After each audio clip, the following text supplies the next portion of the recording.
Coming up on AZ Sports Box Weekly, we will recap ASU's upset versus the then 15th ranked California Golden Bears. Afterwards, we will preview the first game action for the Arizona Coyotes.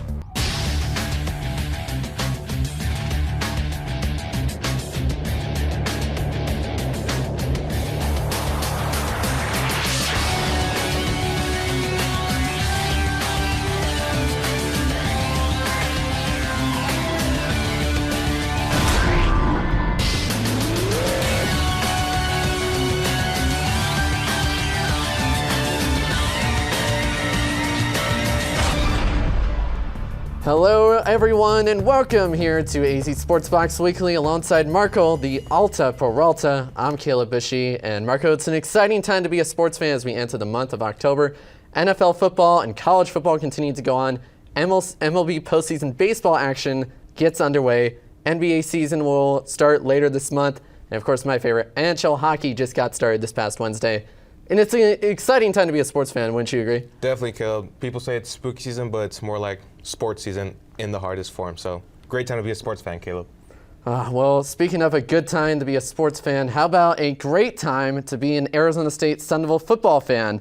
The Arizona State Sun Devils came off in Week 4 with their first loss of the season at home against Colorado, which ended up having the Sun Devils falling out of the top 25 rankings.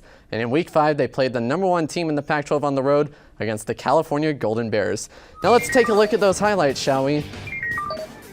We start off in the first quarter. Jaden Daniels at quarterback hands it off to Eno Benjamin for an 11-yard touchdown. ASU strikes first after the extra point from Zendejas. Just a few minutes later, Cal's quarterback Chase Garbers responds with a 16-yard touchdown pass to wide receiver Trayvon Clark.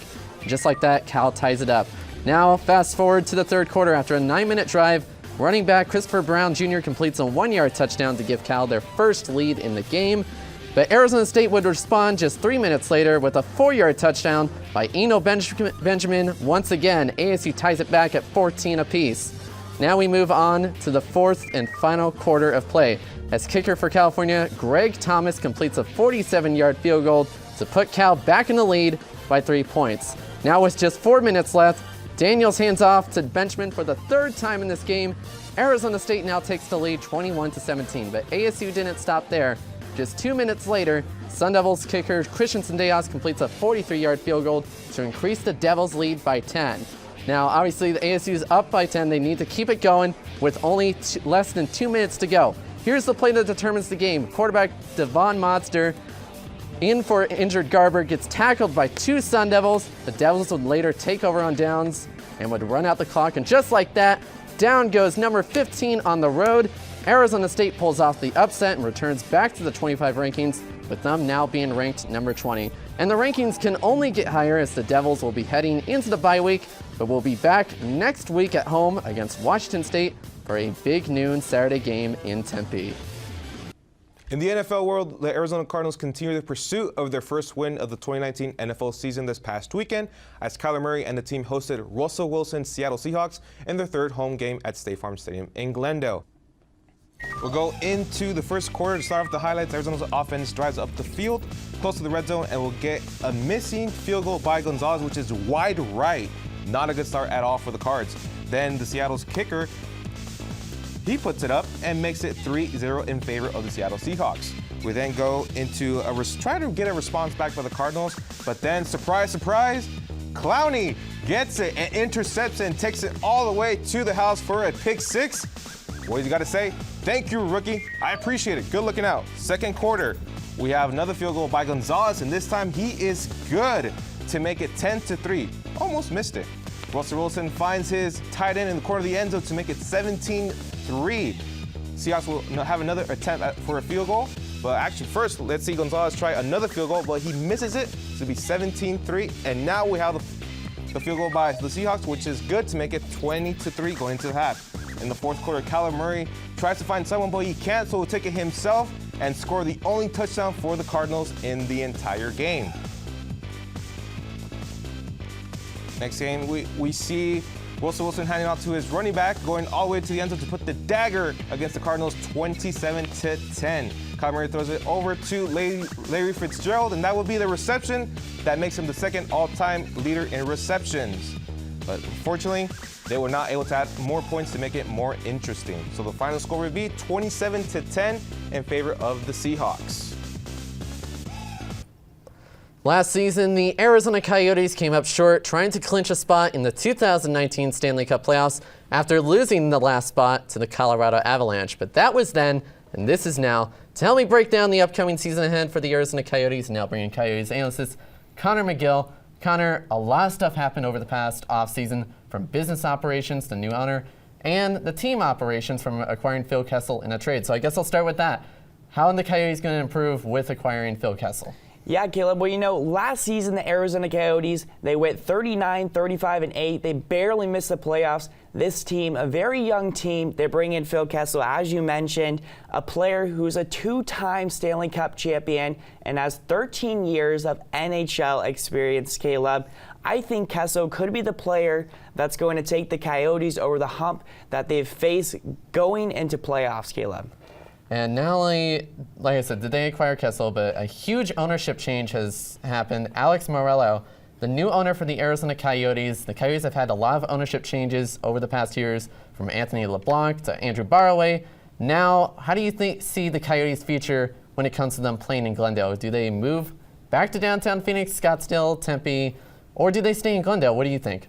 Yeah, well, Alex Morello taking over the team this season, as you mentioned, and he has expressed his interest in wanting the team here in the Valley, whether that be in Phoenix or Glendale. I feel as if an extension is going to be done by the city of Glendale and the Coyotes for maybe 3 or 5 seasons, enough time to maybe build a stadium, Caleb. All right, well, thank you so much for your time. And for all the latest Coyotes news, go head online to azsportsbox.com. Awesome work, guys. And now we'll send it over across the studio with Sydney Fight with the latest on what to watch for this week. Sydney? Thanks, guys. We're looking ahead to an exciting weekend for Arizona sports. Let's start out with the Coyotes against the Bruins at home. The Coyotes looked promising at the beginning of the season last year, but when injuries filled their roster, they were out of the playoffs looking in. This game Saturday should set the tone for the Coyotes' march toward the postseason. Phoenix Rising is in Portland on Saturday. This is the last month of their season, and they're still #1 in the Western Conference. Rising has not lost to the Portland Timbers since October of 2018. The Cardinals will travel to Cincinnati to play the Bengals on Sunday. Both teams are coming off rough losses from last week. The Cards played the Seahawks and lost 27-10, and Cincinnati lost to the Steelers 27-3. Kyler Murray and the Cards are looking for something to turn the tides their way before it's too late. Thanks, guys. Back to you on the desk. All right, guys, time to get into rapid fire alongside Caleb, Bouchy, and Ryan. Let's get right into it. Caleb, what's the first one? So our first question, SB 206, a controversial law that has just been passed. It's obviously going to take a few years for it to go into effect, but long story short, the law is going to allow college student athletes to make money, which has been a huge no-no from the NCAA. Pac-12 is also not happy about this. What do you guys think about this, and do the California schools get kicked out? And Ryan, we'll go to you first. No, I don't think the California schools will get kicked out. The main thing is that these players deserve to get paid, and that now with this bill being passed, you have 9 other states who have already come out with proposals. Then you have Ohio, who is working on getting a proposal. This is going to start a new wave to get players paid now. I really believe that I'm all for it, because this business gained $14 billion last year. These players need to be getting paid because of all the hard work they do. So NCAA has been taking advantage of how much money they get. So I believe they deserve to get paid. That's a good point. And now we move into the Arizona Cardinals. They are 0-3 and 1. Obviously, it's kind of like repeating of last season. They haven't gotten a win after 4 weeks. Can the Cardinals turn things around after 4 weeks of competition? Marco, why don't we start with you on this one? I really believe they could. They're going to be obviously a Super Bowl bound team. They're going to do some changes throughout the season. Cliff Kingsbury and Kyler Murray are going to do a lot of changes in the offense and defense. So I do see them changing around, not winning a division or going to the playoffs, but something is going to come out this season. This season is kind of going to be really rough for them. Their offensive line has not done very well, giving up 20 sacks, and they just released their 4th best tackler in DJ Swearinger. This team I can see getting at most 4 wins with the difficulty of schedule they have remaining for the rest of the year. Okay, and Marco, do you want to take it away on our third and final question? Sure, thank you, Caleb. So Question for both of you guys. Will the Coyotes make the Stanley Cup Finals in 2020? Remember, Coyotes have not been in the playoffs since 2012. Ryan, let's go with you. You know, I think that the acquisition of Phil Kessel is going to be huge. I think that something to watch out for is the return of their top goalie, Antti Ranta. I think that's going to be huge for them. But I don't think they'll make it to the finals. I think they have a great shot to make the playoffs, though. Caleb? I do think they can make it to the playoffs. Stanley Cup final is a little pushing it. Also, I disagree with your point, Ryan, on Antti Ranta. I think he shouldn't be the starting goalie. He recently just got sent down to Tucson, but with acquiring Phil Kessel and re-signing Darcy Kemper, the Coyotes, I think, are a Stanley Cup final material team. Whether if they'll get there, that's how that's going to be determined. They got to be a healthy team. All right, so that's going to be it for Rapid Fire. Thank you, Ryan and Caleb. We're going to go right into our top plays. And we start off with NHL hockey for number 3, Blues versus Capitals. Alex Ovechkin scores his first goal of the season, and check this out. Wow. Did you see that right there? It may look like a simple goal, but it wasn't. Watch Ovechkin's amazing deking skills here to get the puck in the net. Capitals would later go on to beat the defending Stanley Cup champions, St. Louis Blues, in overtime, 3-2. At number 2, we have the Rams versus the Bucks, and Jared Goff takes a snap, and he's going to get fumbled, and you have Shaquille Barrett takes it all the way to the house and contributes to the big upset of the Bucks over the Rams. Definitely a big surprise coming from Tampa Bay over the LA Rams. And at number 1, we go to the MLB postseason wildcard game, Brewers versus National. Juan Soto scoring a base hit, but oh no! Trent Grisham with a costly error. That play cost them the game and any chance of the World Series this year. Nationals move on. Brewers season is over. That is such a bummer. I had them picked to possibly go to the World Series, but I know a lot of Cubs fans are happy. Well, before we say goodbye, we cannot conclude our show without mentioning the recent passing of an Arizona sports legend and Cardinals owner, Bill Bidwell. Mr. Bidwell went from being a ball boy to an NFL team owner. Under his leadership, he was a contributor on establishing the host state of Arizona as a professional sports environment and market in the NFL world. He also played a role in bringing a Super Bowl here to the Valley of the Sun for the first time ever in 1996. Fortunately enough, 3 more Super Bowls followed in, and also a future one will be held in the year 2023. Well, that is going to do it for this week's edition of AZ Sports Box Weekly. For our directors, Ike Everhard and Henry Steiner, and for my co-anchor, Marco the Alta Peralta, I'm Caleb Bouchy saying goodbye for now, and rest in peace, Mr. B.